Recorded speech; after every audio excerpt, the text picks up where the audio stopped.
This podcast is brought to you by Free Buddhist Audio, the Dharma for your life. Our work is funded entirely by donations from our generous listeners. If you would like to help us keep this free, make a contribution at freebuddhistaudio.com/donate. Thank you, and happy listening. So Parinirvana Day, well, often on Parinirvana Day, the focus is the theme of death, because it's commemorating the death of the Buddha. However, for the Buddha, of course, death was not that important. In fact, it wasn't really significant at all.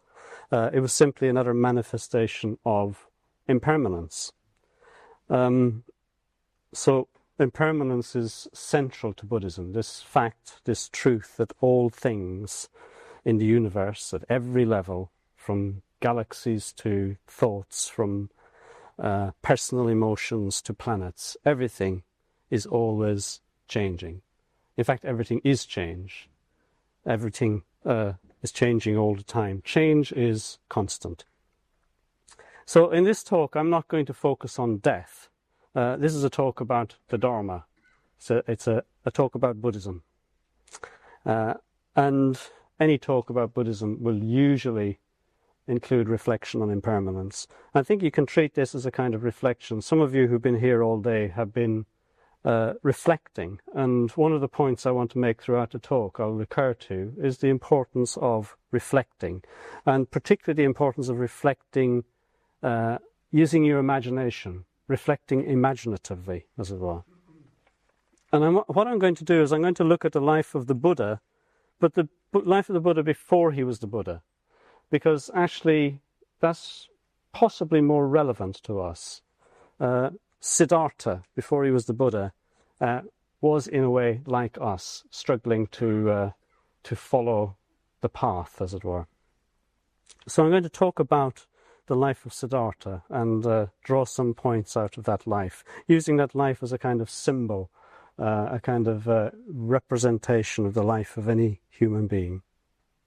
So Buddhism consists of the path and the teachings which enable all human consciousness to unfold and evolve into the awakened state, thus awakened to the true nature of reality. And in this talk, as I said, I'm going to look at that path as it's illustrated by the life of Siddhartha. So the story of the life of Siddhartha is a universal story, and the significant episodes in that life are, well, they indicate truths that are relevant to the spiritual life of any practitioner. So I'm going to look at some of these episodes in the life of Siddhartha from the 4 sites right up to the, as it were, archetypal images associated with the experience of enlightenment. And I want to draw out the universal significance of these episodes, and perhaps a few points that could be of specific significance to us today. So to begin with the 4 sites, I think this episode prefigures the later story, the legendary story, as it were, of the appearance of Mara, the earth goddess, Brahma Sahumpati, and Muchalinda at the time of the awakening. So I'm going to look at the parallels later on in the talk. So the story of the 4 sites tells us that Siddhartha had led a very sheltered life, protected by his father from all suffering. But as a restless young man, he found a way to get out and have some wider experience. And what he experienced was seeing a sick person, an old person, and a corpse for the first time in his life, and also seeing a wandering holy man.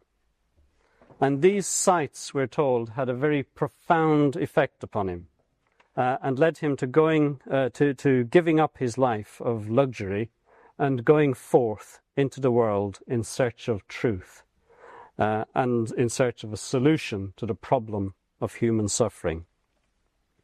Now, you could take this story literally. You could take it literally. He had never encountered sickness, old age, and death before. Or you could understand it as meaning that he saw these things as if for the first time. In other words, he saw the significance of sickness, aging, and death. He saw that it was what happened to everyone and what would happen to him. He saw it clearly. He saw it clearly with the force of a shock. He saw it in such a way that he couldn't deny it and he couldn't ignore it. He couldn't just carry on living as if everything was the same as before. Because now death was a reality for him. Illness and old age were realities, and they had to be faced up to. So he couldn't go back to a superficial life in the face of these existential facts, which had shocked him into waking up to what you might call the naked insecurity of life. So this was a process of insight for Siddhartha, and it's a process that happens for many people. Perhaps it's happened for some of us here. For some people, this sort of awakening has a profound, life-changing effect, and they set out on a journey of spiritual searching and spiritual discovery, just as Siddhartha did. And for others, the experience gradually fades and old habits take over again, so that they manage to ignore their deeper experience. And of course, some people deliberately bury their insight, that insight into life's insecurity. They deliberately bury it under hedonism or addiction or whatever. And some people embark on a spiritual quest, but get lost along the way, or begin to use their spiritual practice as a way of avoiding the raw truths of sickness, old age, and death, rather than as a way of facing and transcending them. But many of us, hopefully all of us here, are inspired by the image of the wandering holy man, the image of someone who gives up everything for the sake of truth, someone whose life is a wholehearted quest for truth. Now, seeing these four sights is not an easy matter. I don't believe there's usually a one-off event. Seeing these four sights is a process of deepening insight, a process of dawning clarity, a process of emotional, intellectual, and spiritual adjustment to the fact that life is change. So sickness, old age, and death are inevitable because change is the nature of life. The more deeply we see and understand this, the more acceptable it becomes, and therefore the less we suffer by trying to resist change. So this process of seeing the four sights, seeing them deeply, being affected by them, understanding and being moved by the significance of them, this process can go on throughout our life. And it's worth our reflecting on these four sights again and again. So this is the first time I'm mentioning this theme of reflection. We can reflect by asking ourselves questions. We can ask ourselves questions like, what is my attitude to illness? Do I see any deeper significance in it? Is my attitude to illness different when it affects me and when it affects others? Why is it different? And similarly with old age and death, what are my attitudes to old age and death? Am I aware of old age and death around me? Am I aware of myself as someone who is subject to old age and death? Sometimes it's easier to be aware of other people as being subject to old age and death rather than ourselves. And what does the wandering holy man mean to me? Is there an equivalent? Is there an equivalent of the wandering holy man in my life? So something that reminds me of the deeper significance of life, or of the spiritual dimension of life, something that reminds you of that. Is that there in your life? how often am I aware of that dimension, of the wandering holy man? Am I moved to action by the image of the wandering holy man, by the reflection of on the deeper significance of life, on the spiritual dimension of life? And perhaps for some of us the question will be, have I really seen the four sights? And if I have, am I still aware of them? Have I really seen sickness, old age and death and the wandering holy man? And if so, am I still aware of them? I know for myself, because I've been healthy most of my life, I think I'm not that aware of sickness sometimes. It comes as a shock to me if I get sick, because it's not something I normally experience or think about or reflect on. As I get a bit older, I'm having to take it on board more. I know Sangharakshita some years ago, when he was experiencing the effects of old age affecting his eyesight, he was saying that he had reflected deeply on death and was very aware of death as it affected him, but he hadn't reflected deeply enough on old age and the effects of old age. So these things are not easy. It's not easy to be aware of sickness, old age and death. And as I say, it's a process that can go on over years. Anyway, Siddhartha did see the four sights, and he saw them very deeply. He saw the significance of sickness, old age and death, and the wandering holy man. And it shook him. It shook him to the core of his being. As I said, he couldn't be the same again. He had to change his life. So he left home and he set out in quest of the truth, in quest of the answer to the problem of human suffering. And this episode in his life is known as the going forth. And of course, going forth doesn't just apply to Siddhartha, to the Buddha.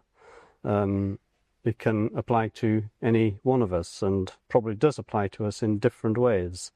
Some of us may be more, as it were, in the traditional mould of actually leaving home and doing something like a journey. Sangharakshita, again, in his memoirs, talks about going forth, literally, giving up everything, actually getting rid of his papers and passport and everything, and going forth in quest of truth. And myself, when I was 22, before I was a Buddhist, long before I was a Buddhist, I gave up my career, gave up everything to go in search of meaning, as it were. And that was as a result, actually, of seeing an older person in the workplace where I was retiring, and seeing how empty their life was after they'd spent 50 years and in that workplace and in that job. It just, as it were, shook me, and I gave up everything. I did find Buddhism 6 years later. So the going forth represents a reorientation of one's whole life. It involves actively moving away from the mundane, self-interested values of the world around us, and moving towards values that are compassionate and based in a deeper awareness of the nature of life. Sometimes it's quite difficult to see what the values of the world are, because we're so much in the world. It's like we're fish swimming in water. We can't see the water. We're so much influenced by what we read, what we hear, what's in the newspapers, what's on the internet, what's on TV, and so on. And if we're not sufficiently aware, we may not even notice that certain values are being promulgated all the time by the media, by politicians, and so on. We may not even notice that those values are the values of the world. Some of the more obvious values today are, for instance, that choice is a good thing, that economic growth is a good thing, that nation-states have a real existence, that quality of life can be measured by the ability to buy things, and so on. Lots of things like that. And some of these values will be so much part, as I say, of the air that we breathe, that we will apply them to our spiritual practice without even notice. So, for instance, I've noticed that the notion of choice has become more and more prevalent over, say, about the last 10 years. I am one of those people who listens to Radio 4, and often you'll hear a politician telling you that what people want is choice. They never tell you quite how they know this, but they do know it. And what people want is choice. And they promise to give us choice. And everywhere you go, on the internet, on TV, in the shopping centres, you're inundated with offers of choice. Yeah? And of course, we often believe it. We can kind of smile at it when we bring awareness to it, but often we actually believe it. We believe we are being offered genuine choices, and that having these choices gives us greater freedom. So we become enthralled to the idea that choice means freedom, and we start to look for choice in our spiritual life. A choice of practices, a choice of lifestyles, a choice of teachings, a choice of teachers, and so on. And of course, the choice is there. There's a whole spiritual supermarket of choices, yeah, a whole shopping mall of choices, even within Buddhism. And then, of course, outside of Buddhism, more and more. There's a whole smorgasbord of choices, yeah, lots of tasty morsels. So this one value of the world we live in could potentially cause us a great deal of confusion. It could lead us astray on all sorts of interesting sidetracks, away from discovering depth of experience, especially if we haven't quite seen the four sights yet. So I'm not saying it's wrong to investigate other practices and so on. I'm just pointing out, as it were, that we should go for depth in what we do. So going forth, as I said, is a reorientation of our life towards the spiritual values of awareness and compassion. A reorientation toward the value of awakening more and more to reality. And we need to, as it were, examine other values in the light of this. Does the multiplication of choices lead to greater awareness and compassion? Any other value? Does nationalism lead to greater awareness and compassion? Does consumerism lead to greater awareness and compassion? So again, reflecting, asking ourselves questions. What values do we have? What values are promoting greater awareness and compassion in our lives? And what values are hindering our awakening to reality? What values are obscuring our vision of the four sights? So I'm talking about these questions, and asking ourselves questions as a way of reflecting. I think it's not such a good idea to expect immediate answers from yourself or anybody else. The important thing is the question, not the answer. The best answers come from the depth of your own experience. But if you have, as it were, an attitude of questioning, an attitude of reflecting, then in your ordinary life, as experience happens, as it were, you will be reflecting, because you will be bringing that attitude to whatever happens. You will be seeing the significance. So for Siddhartha, going forth meant a complete change in his life, internally and externally. For us, each of us, it may mean that, or it might mean something else. But whatever it means, I think going forth is best seen as an ongoing process rather than a one-off event.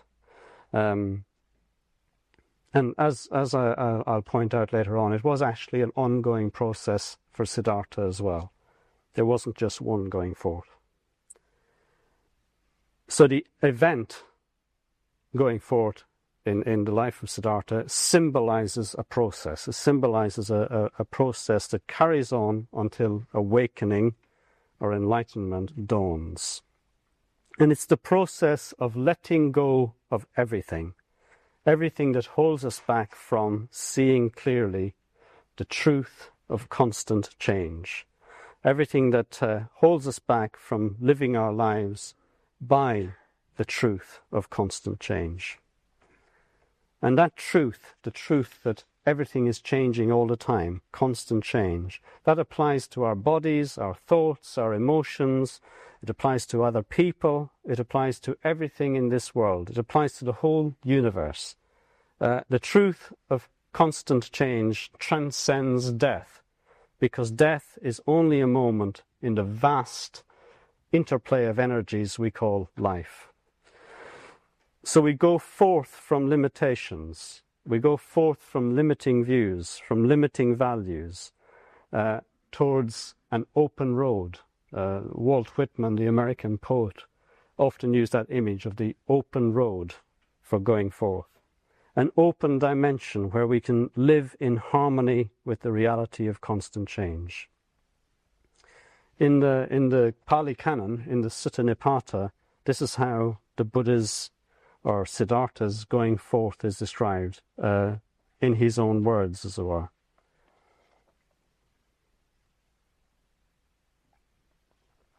Now I will tell the going forth, how he, the mighty seer, went forth, how he was questioned and described the reason for his going forth. The crowded life lived in a house exhales an atmosphere of dust, but life gone forth is open wide. He saw this and he chose the going forth. So let's hope that given all the choices we have, that we too choose the going forth again and again. So the next episode in the life of Siddhartha that I'd like to look at briefly is his attainment of dhyana, of higher states of consciousness in meditation practice. Siddhartha became the disciple of Alara Kalama, who was one of the great teachers, spiritual teachers of the time. That was his first teacher, and then later he became the disciple of another teacher called Uddaka Ramaputta. And under these teachers he became very adept at entering dhyanic states of consciousness, right up to the formless, the highest formless dhyanas. So he was very adept at meditating. He was such a good disciple that Alara Kalama asked him to become co-founder of his community of followers. And Uddaka Ramaputta asked him to take over complete leadership of his community.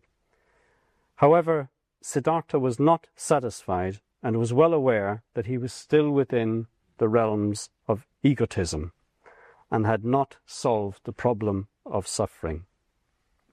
So he actually left these teachers and went forth yet again. So this process of going forth, as I said, carries on. This time he went forth to a life of great austerity.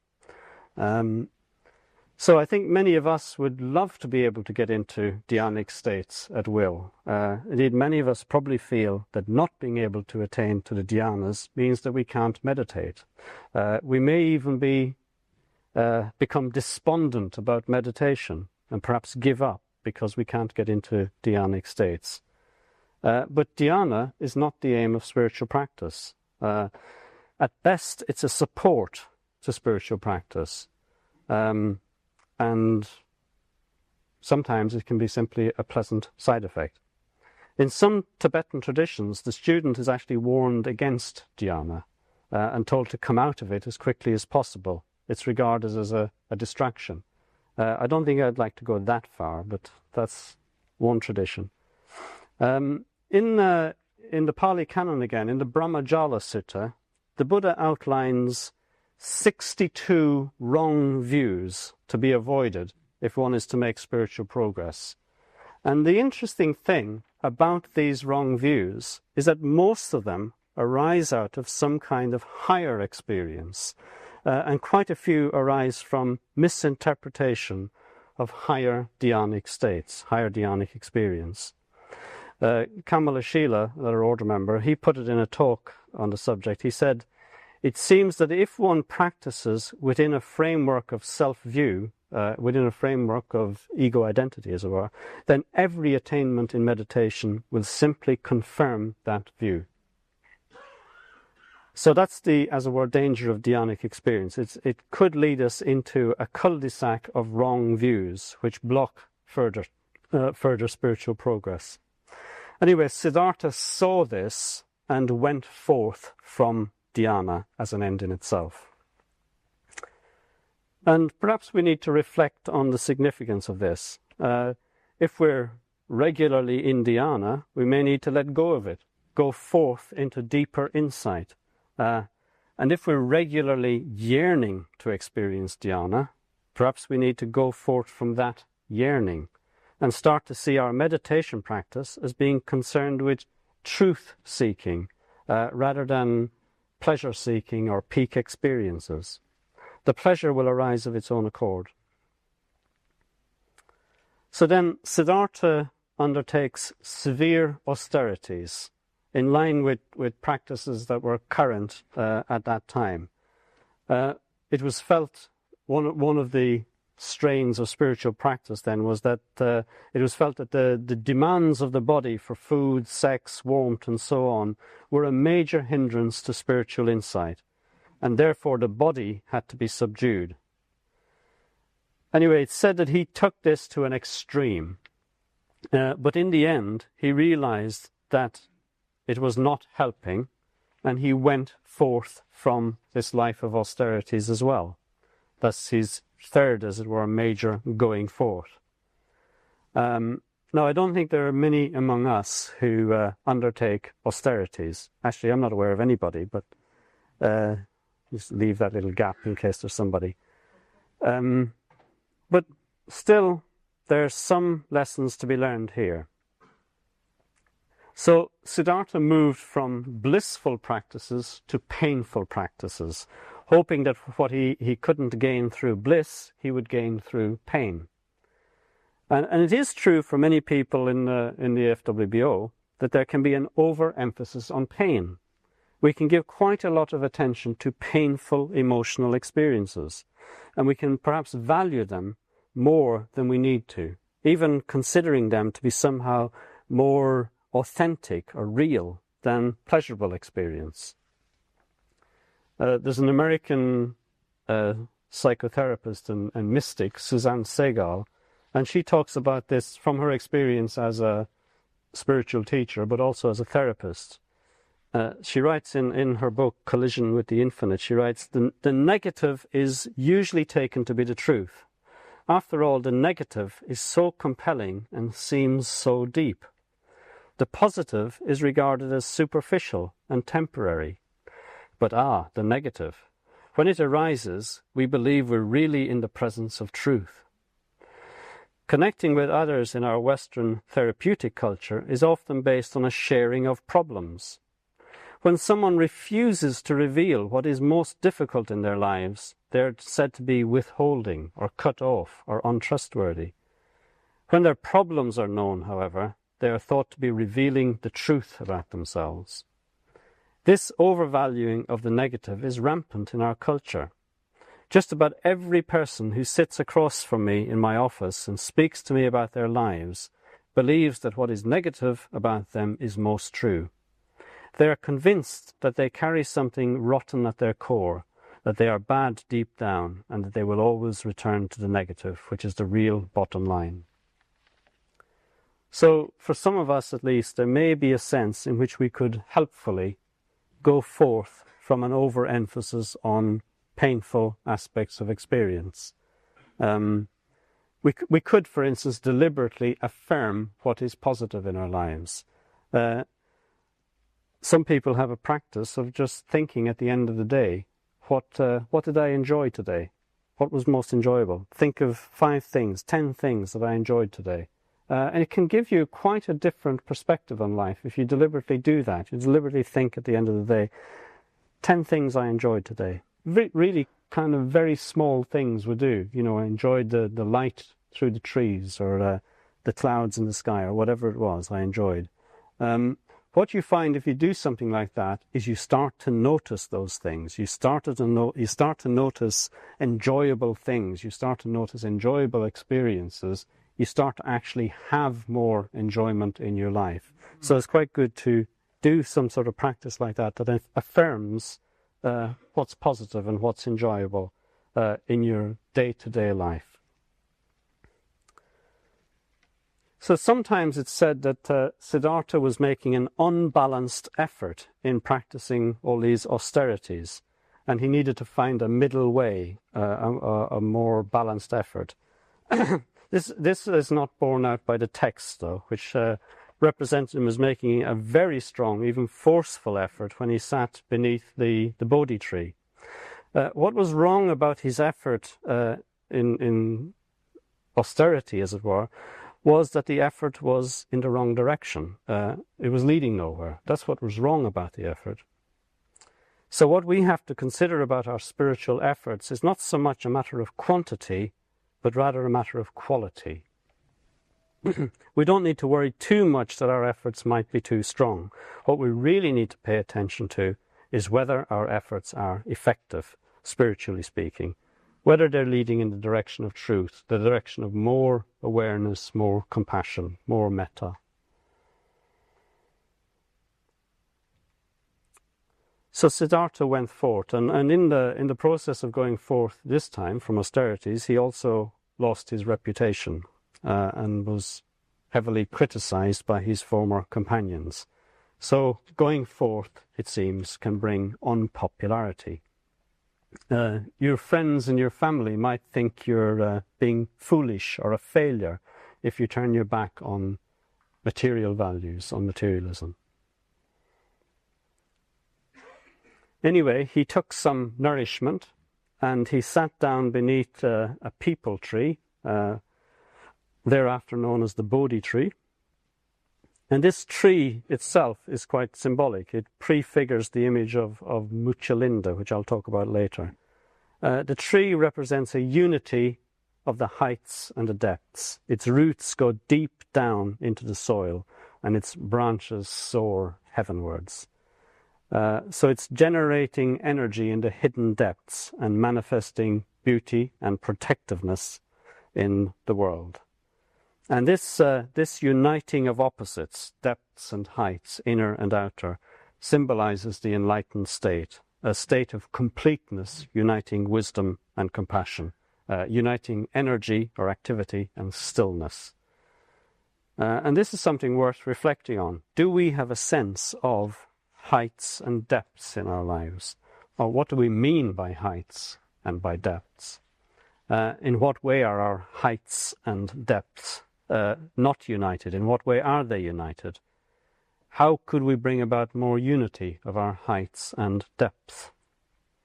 Or to put it another way, do our ideals, our aspirations, our dreams have a strong connection with our ongoing awareness of ourselves, physically, emotionally, and mentally? So are the branches connected to the roots by awareness and metta? So Siddhartha was sheltered by the tree, or put symbolically, his aspiration and faith gave him protection. And he needed protection because he was now assailed by Mara. And Mara, of course, is the personification of resistance to spiritual awakening. Firstly, he was attacked by Mara's army. Then he was tempted by Mara's daughters. And then Mara tries to undermine his confidence. So we have, these are very dynamic images for hatred, craving, and ignorance. So Mara's army attacks with arrows and spears. But all these missiles that are hurled at Siddhartha, they all turn into flower blossoms, and they settle gently at his feet. So this attack of Mara's army represents, you could say it represents a massive internal conflict. Yeah, Siddhartha's unshakable determination is coming up against all the forces of his psyche that resist the implications of spiritual death. And this is an inevitable part of any spiritual endeavor. We're never 100% behind our spiritual aspirations. And so we experience conflict. And you could say that dealing with that conflict is the raw material of our spiritual practice. That's what we're working with, the conflict between our spiritual aspirations and our actual desires and experience. So we can take this raw material of inner conflict and do something creative with it. If we don't deal with our inner conflict, it will begin to manifest externally. We'll end up blaming other people for our lack of spiritual progress and our limitations, or blaming situations. It can seem more reasonable and more comfortable to blame others for our hindrances and settle down into a habit of rumbling resentment. So on one level, inner conflict is a manifestation of an unintegrated psyche, and the disparate parts have to come into some sort of relationship, just as the Buddha's awareness and faith comes into relationship with Mara's armies. And the conflict, in that case, resolves into flower blossoms, symbols of beauty and growth. On another level, inner conflict is a manifestation of the ego's resistance to reality. It's an existential thing, this inner conflict. I suppose it's worth saying here that experiencing inner conflict doesn't mean that we're bad or unspiritual or incapable of spiritual practice. It is what happens if you try to lead a spiritual life. You will experience spiritual conflict. If you haven't done so already, you will. Yeah. So either way, it's more creative to recognize our inner conflict for what it is and take awareness into it. So we have to become acutely aware of how we resist spiritual insight and how we cause ourselves suffering. And if we manage to do this thoroughly, then our resistances will subside. So for instance, and this is just for instance, I'm not talking about anything in particular here, we may have an ideal, for instance, of spiritual community, an ideal of harmony and cooperation and goodwill. I'm sure we all have that. It's very attractive. We value friendship. We value collective activities. But then we may find ourselves actually feeling very lonely or isolated, and we think our ideal is not working. And this leads to a conflict within us, a conflict between our personal experience and our ideal. So this could lead us to blame the other people around us. It's because they are selfish, or because they're unfriendly, or because they're English, or whatever. I've heard that, yes. That's why your ideal of a harmonious spiritual community is not happening. That's why you feel lonely. Or you might blame the circumstances. It's because community life, if you're living in a residential community, maybe start to feel community life is unnatural.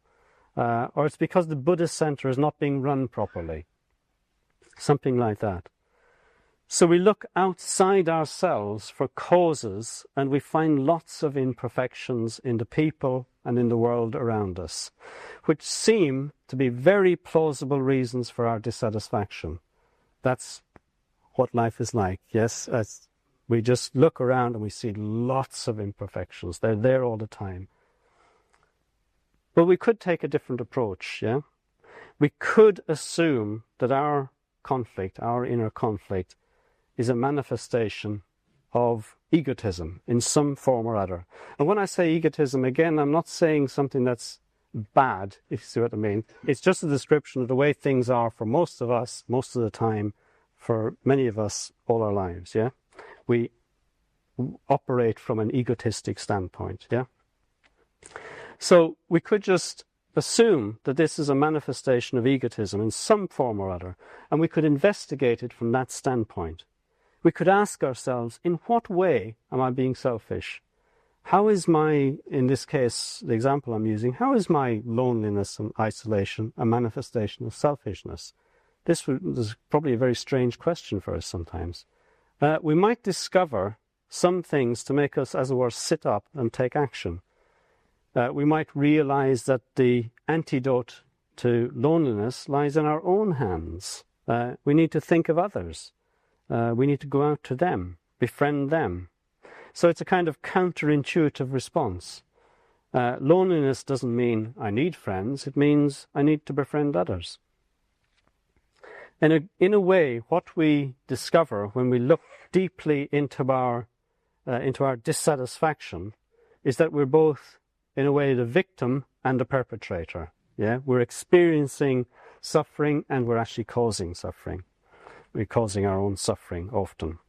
And if we see that clearly enough, if we see clearly enough that we are causing our own suffering, then the spears and arrows, as it were, of the inner conflict will turn into flower blossoms.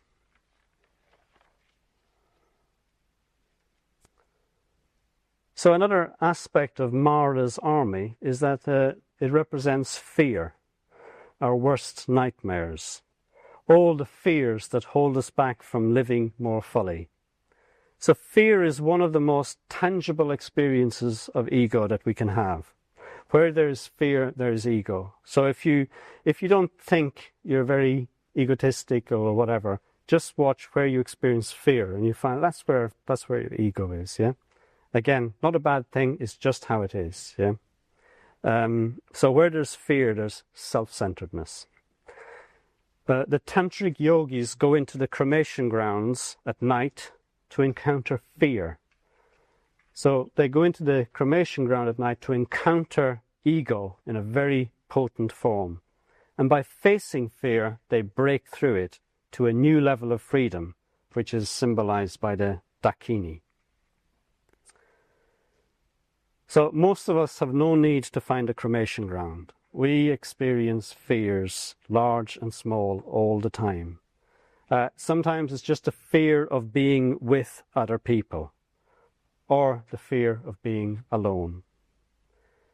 So we can try to notice our fears and make use of them in our spiritual practice by taking little risks here and there. If we do that, we gain a little more freedom every time and develop the habit of freedom and confidence. On a personal note here, at the time when I was ordained, 1988, one of my greatest fears was the fear of speaking in public.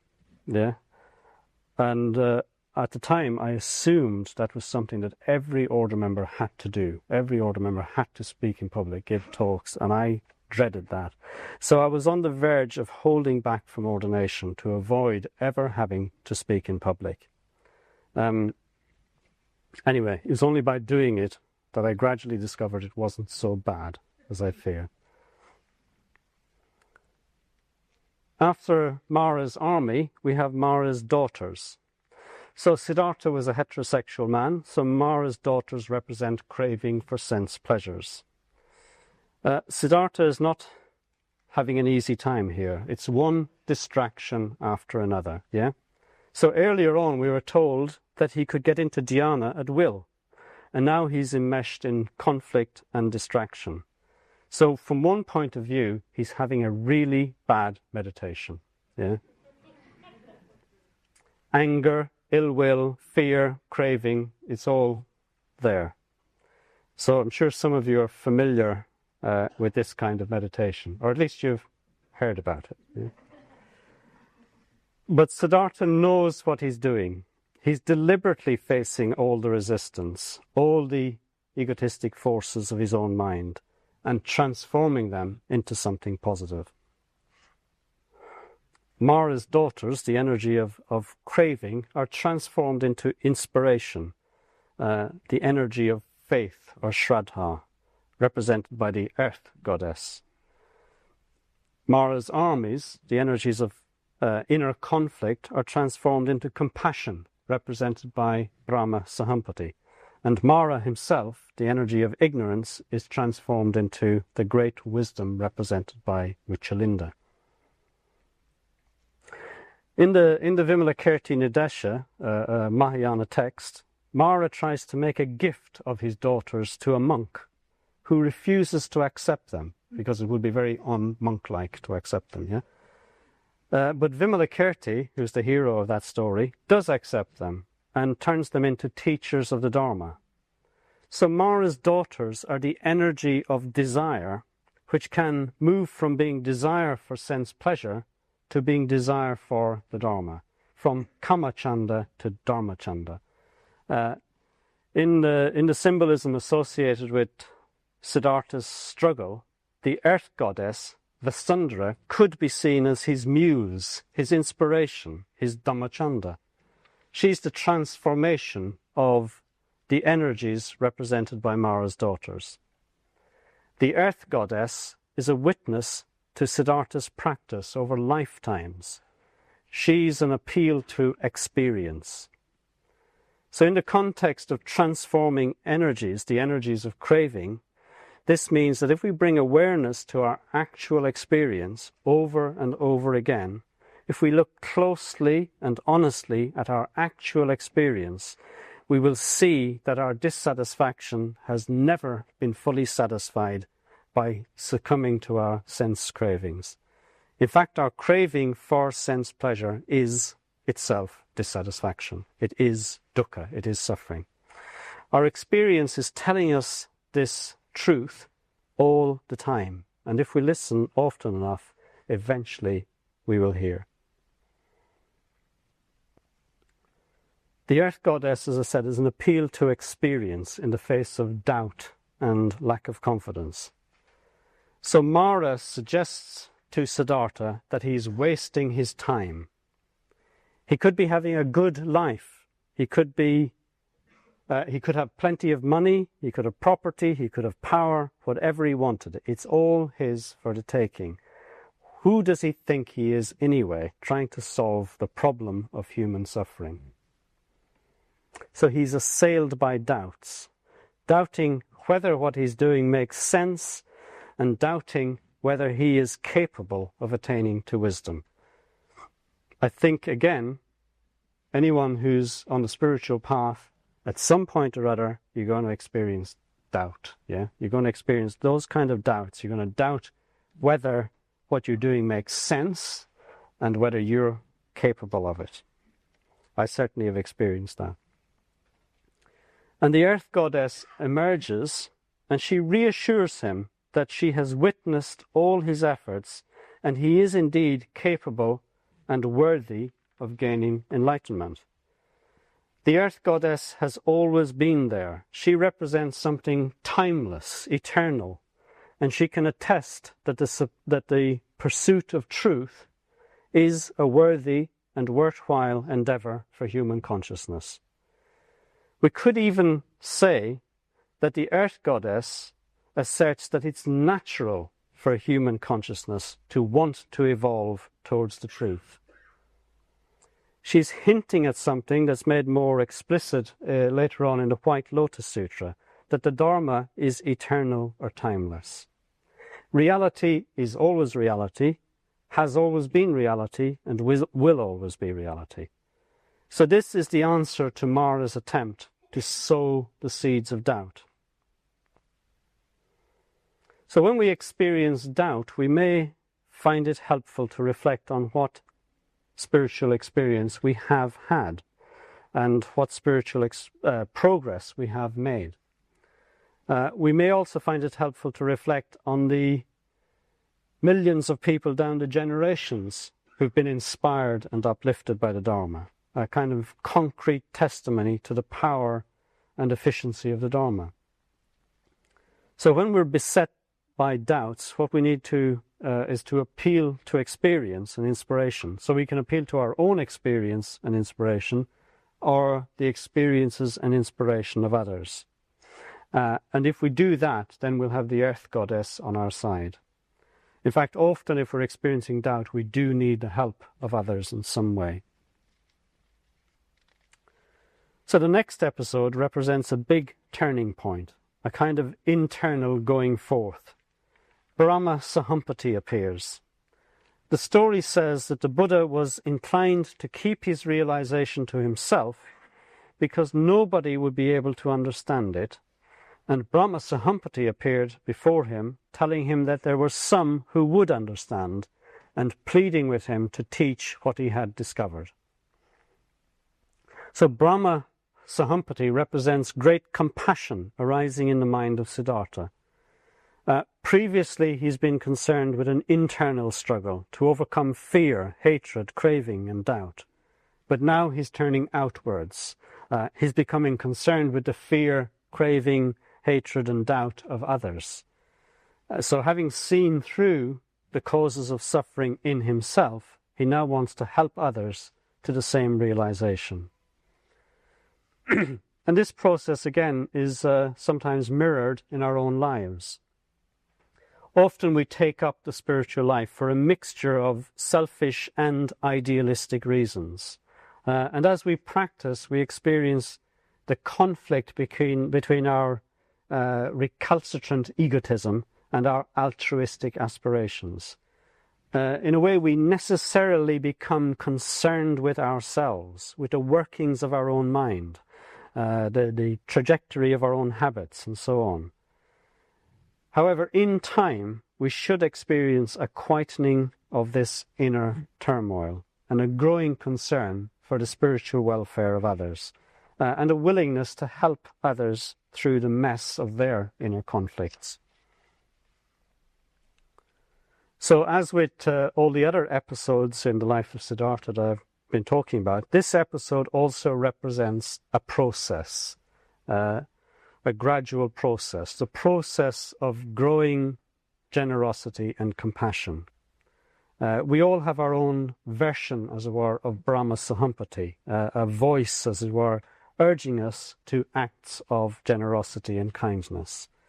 And as we progress spiritually, we will find ourselves listening to that voice more and more. And the more we hear that voice and pay attention to it, the more we can be sure that we are developing or progressing spiritually. So the next episode is the appearance of the Serpent King, Muchalinda. And he appears in order to protect Siddhartha from the rain, it says.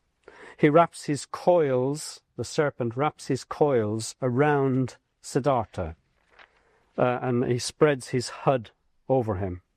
And this image, again, reminds me at least of the Bodhi tree, shading Siddhartha from the sun. And when the rain stops, the Serpent King transforms into a young man and salutes the Buddha.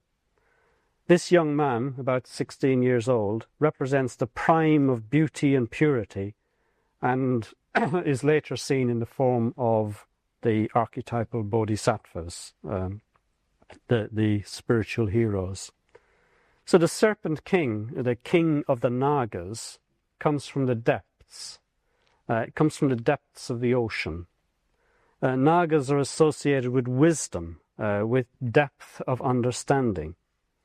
And the great Buddhist sage Nagarjuna is said to have travelled to the bottom of the ocean, where the Naga kings transmitted to him the Prajnaparamita Sutra, the Perfection of Wisdom Sutra. So the Naga king stands for wisdom, and the youth is the spiritual hero, the bodhisattva, acting compassionately in the world. So again, the Serpent King and the youth represent a unity of heights and depths, a unity of opposites in a way, as in the image of the Bodhi tree, but now perhaps at a higher level. Unity of wisdom and compassion, unity of stillness and activity. And the serpent is also an image of tremendous energy, the gathered energies of the enlightened consciousness. So our spiritual life is fed and nourished by images and symbols, and our imagination is the crucible in which our lives are transformed into what you might call energy streams of wisdom and compassion. We need images and symbols. We need all of the images and symbols of the life of Siddhartha. And there are some I haven't touched on. We need to allow our imagination time to engage with the whole rich panoply of images that Buddhism offers. And it doesn't do to reject some images as not suitable. All the images are interconnected, interwoven. They're a huge pattern of psychic growth. If we reject some images, we may be disrupting the pattern and making our psychic life more difficult. I mention this because in recent years some people have wanted to reject the image of the young hero. But here with Muchalinda, you can see that the young hero is integral to a complete image. It's part of a union of opposites. Anyway, usually I think when we want to reject images or symbols, it's because we're taking them too literally. We're giving them too literal a meaning. So we should reject literalism in the realm of symbols, not the symbols themselves. So we began with the four sights: sickness, which mirrors Mara, the sickness of the mind, humanity's illness.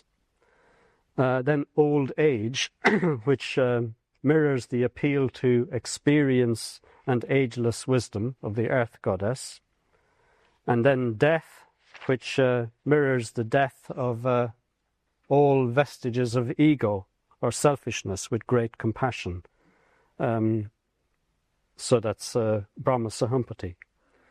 And finally, the wandering holy man, the symbol of the pursuit of reality, mirrors Muchalinda, the serpent king and young hero, representing the reality at its height. You could say the wandering holy man is also an image for the rest of the Buddha's life. It's the archetype of spiritual life. So we've been through a spiral of interweaving images, each with many meanings, and each sparking off more and more imaginative reflection. And this is, as I said, is the story of Siddhartha, and this is our story. This is your story, because Siddhartha represents the individual human being. In medieval England, there was a play called Everyman, and Everyman, the character Everyman, represented humanity, as it were. Siddhartha is a kind of everyman. He represents humanity. He symbolizes the life of any human being. We could say, to paraphrase the words of our short puja, Siddhartha was born as we are born. What Siddhartha attained, we too can attain. What Siddhartha overcame, we too can overcome. And we could even say we reverence Siddhartha and aspire to follow him. So this world of imagination and symbols, this world of depths and heights, intuited, imagined and experienced, this is the context in which we grow old, gain wisdom, suffer and experience pleasure. This is the rich tapestry of human existence. And this is the context of constant change, constant letting go, constant growth and decay. This is the context in which we live and in which we die. And this vast context of flowing, constant change gives us a perspective that can comfort our suffering or loss. And it can be a call to freedom for our inspiration, for our exuberance. But we have to engage with it. We have to engage with it imaginatively and wholeheartedly. And then death will be less important and life will be more full and meaningful. Anyway, I want to bring this talk to an end by giving the last word to a Christian monk and mystic. Yeah? And this is a Christian monk and mystic who was moved, inspired and awakened by Buddhist images. Thomas Merton, many of you have heard of him, an American Trappist or Carthusian monk. He travelled widely in Asia and had many contacts with Buddhism. And at a place called Parinirvana, I hope I'm pronouncing it right, in Sri Lanka, there are some huge Buddhist rupas, Buddhist images, carved from rock. So there's a seated Buddha like this one, except much bigger, and there's a reclining Parinirvana Buddha like the one on the shrine. Again, a huge carved image. There's also a carved image of Ananda standing at the head of the Parinirvana Buddha. Actually, I've got some printouts from the internet of those if you're interested in seeing them. Anyway, Thomas Merton went to this place in 1968 and these Buddha images had a profound effect on him. And he described it in his journal. And just as a kind of poignant little thing, 4 days later he died. He died in an accident in Thailand. So I'll just finish by reading what Thomas Merton said. I'm doing this because, again, one of the points I'm making is about the importance of images and our interaction with images and the power of images and the power of imagination. If we really want to attain spiritual insight, you have to engage with the world imaginatively. It's the imagination is where insight resides. It's the intuition of imagination. That's where insight resides. It's not something literal. It's not something intellectual. Parinirvana, with its vast area under trees, fences, few people, no beggars, a dirt road, lost. Then we find Galvihara and the other monastic complex stupas, cells, distant mountains like Yucatan. The path dips down to Galvihara, a wide, quiet hollow surrounded with trees, a low outcrop of rock with a cave cut into it, and beside the cave a big seated Buddha on the left, a reclining Buddha on the right, and Ananda, I guess, standing by the head of the reclining Buddha. In the cave, another seated Buddha. I am able to approach the Buddhas barefoot and undisturbed, my feet in wet grass, wet sand. The silence of the extraordinary faces, the great smiles, huge and yet subtle, filled with every possibility, questioning nothing, knowing everything, rejecting nothing.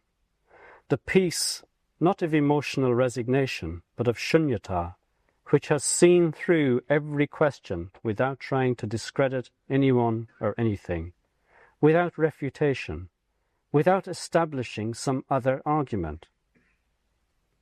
For the doctrinaire, the mind that needs well-established positions, such peace, such silence can be frightening.